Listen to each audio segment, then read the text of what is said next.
I'm excited. New cars are exciting, but the best part about sharing news about the Fisker Ocean with you is that you get to share your opinions with me. And today we're going to talk about a very legitimate comment that I received just a few days ago with regard to potential red flags from Fisker. And there's a lot to unpack, so let's get into it. First question, quote, "Am I the only person concerned that Fisker has not yet opened any experience centers in the United States and yet expects reservation holders to commit to an Ocean on July 1st, 2022, just 5 weeks from today?" So, experience centers. Let's talk about Nike. I can have dozens of new in-box, collectible Nike shoes, and yet I've never set foot in a Nike store in my life. You may say, but hey, Nike's a shoe company. Fisker makes automobiles. This isn't relevant. Okay, fair enough. When Apple launched the iPod in 2001, they had exactly 2 stores in the United States, yet the iPod changed music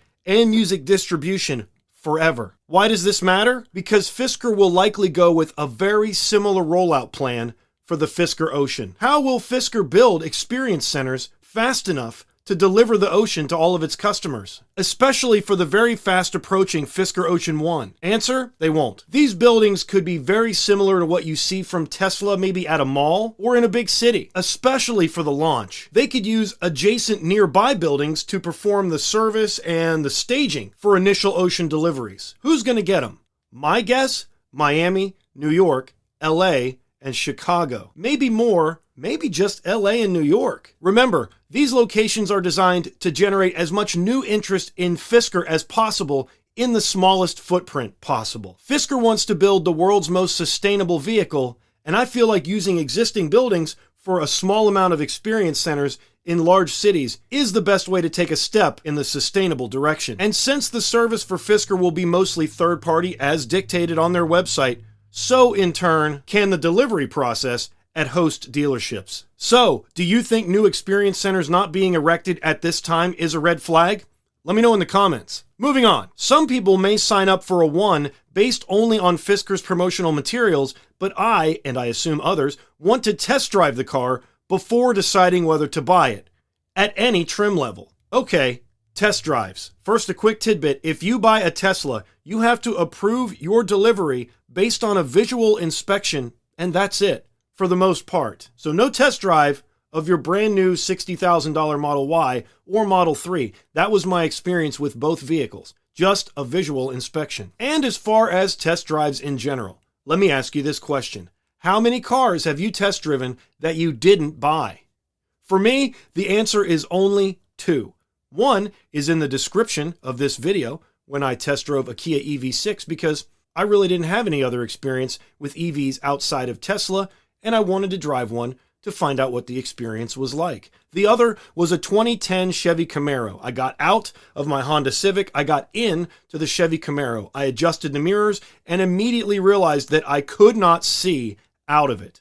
It was a complete deal breaker, and I proceeded with the test drive even though I knew there was no way I was going to buy it. The other part of that test drive is that had there been visibility, I would have bought the car. So what does that say for me about test drives? Basically, the decision for me to purchase a car has already been made by the time I sit down to take a test drive. And I'm sure that's true for others as well. It may vary some for used cars, but with new cars, it's kind of just a fail-safe to make sure that nothing's crazy wrong. If you test drive dozens of cars before you buy them, congratulations. It's really good consumer behavior, but unfortunately, it's not as common as you might think. Remember this, a large percentage of people buy cars based on emotions, and most people find the car buying experience to be riddled with anxiety. So, is being able to test drive a car before you buy it a deal breaker? Let me know down in the comments.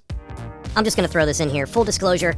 My studio is upstairs. On the day I shot this, it was like 93 degrees outside, and I may have been glistening a little bit. I live in an old house. It never gets below 80 upstairs on a hot day, so thank you for bearing with me. It's not nerves, it's literally just extremely high temperature. And in reality, we don't even know what we're test driving, right? I'm also very concerned that while Fisker claims to have prototypes rolling off the assembly line for tuning, it has not published specifications it ought to have finalized by now, such as interior headroom. Fisker published specs for legroom. Does it actually not know the vertical size of the cabin? Here's my theory on that. Fisker has unveiled the car. Big press.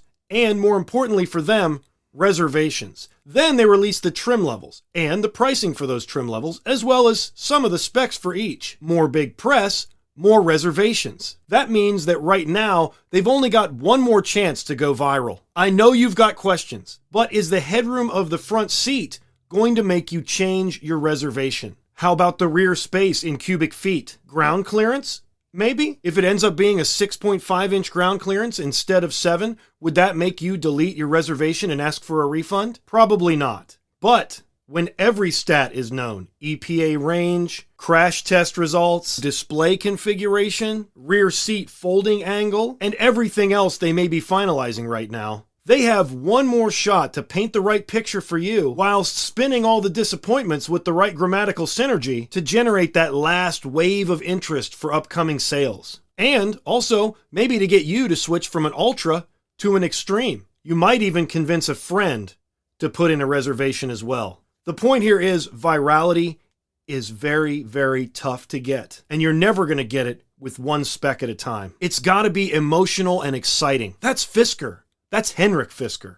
And remember, this isn't Volvo or Subaru. And communicating to you one exact specification may generate an emotional response, but most likely it won't be a good one. Is this a red flag? Is there one spec that definitely breaks the deal for you? Let me know down in the comments. Last, and admittedly less significant, the Fisker app is out of date, with the most recent feed over 4 months old, and no merch added to replace the winter merch dropped over 5 months ago. This one I don't have much of an explanation for. It has been 4 months since they updated their feed. They do still have the same merch on the shelves. The photos and videos on their app are old also. I could speculate on why this is. Is it staffing? View count? Accidental neglect? Budget? Let me know your thoughts. I'd love to chat about it. And final thought on that, I don't care what you put on a sweatshirt.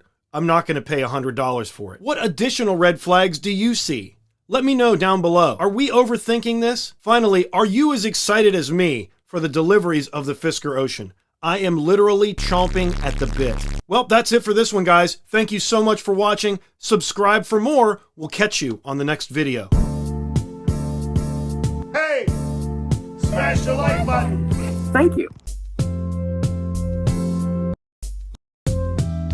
One more final thought. I do know that Fisker calls them centers of excellence and not experience centers, but did you catch it? There's your fun, I watched the whole video Easter egg. See you next time. Warm it up for me. Looking good, feeling good, right in focus. All right, we just have to be able to trick the camera into thinking that nothing's going on.